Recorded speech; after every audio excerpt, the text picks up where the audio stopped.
Alright, good morning, good afternoon, good evening, wherever you are. So in this video, I'm going to make it short. So in this stage, it's the action stage, and it's called implementation intention. So for me to explain implementation intention, let me give you a certain story that I got from the book. It's still a review of the book Atomic Habits. This is now chapter 5.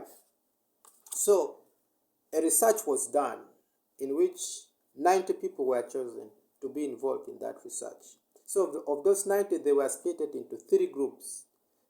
Now, all these 90 people were a group of people who wanted to lose weight. So of the 3 groups, they were split into 30, 30, 30. So the first 30 people, 30, were told to do exercise and lose weight. And then the second 30 people, the second group of 30 people, were also told to do exercise and lose weight. But these people were also taught the importance of losing weight. So they were given a little motivational speech. And then the third group were also told to lose weight. They were also given the motivational speech like the first group were. And these people were also told to write an implementation intention plan. So they had to write the day they will be doing the exercise, the time they will be doing the exercise, and the location.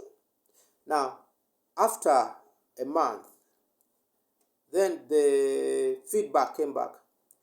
What they realized was the first 30 group of people who were told to do the exercise and the second 30 group of people who were told to do exercise and also given a motivational speech had scored roughly the same mark. They had scored a percentage of between 30 to 38. So there was not much difference between the first group and the second group.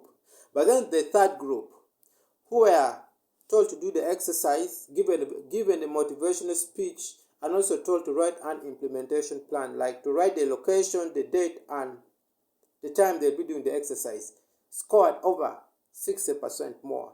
So this third group actually doubled the results of the first and second group, meaning the motivational speech was not really much of an impact. Now that also explains why many times just listening to a motivational speech doesn't do much.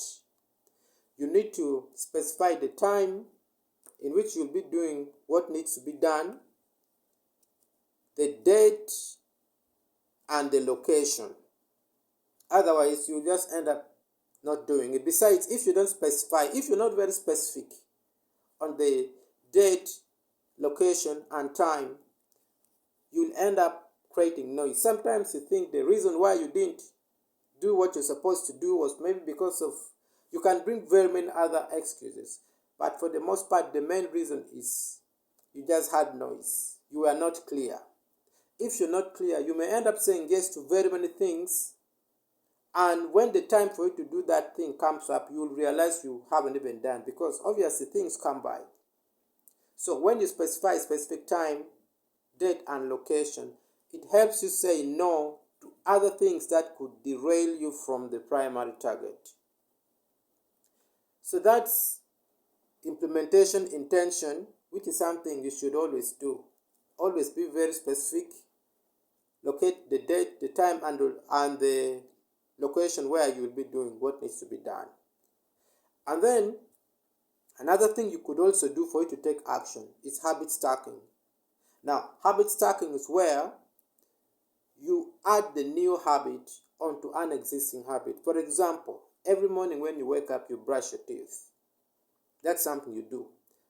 Imagine you fall sick and your doctor gives you some medicine, and the medicine is supposed to also be taken in the morning. What you could do is you could put those drugs next to your toothbrush, so that whenever you wake up and you're going to brush, you first start by taking the medication, which is actually next to your toothbrush. So it's very easy for you to see and carry out with that plan.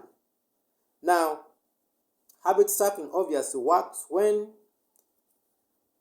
the new habit, it works when the frequency of the new habit is equal to the frequency of the old habit. For example, if your new habit is something you should do every day, but you're attaching it to something that you do once a week, it won't work, because it means you will only remember it once in a week. Anyway, so that's it on habit stacking.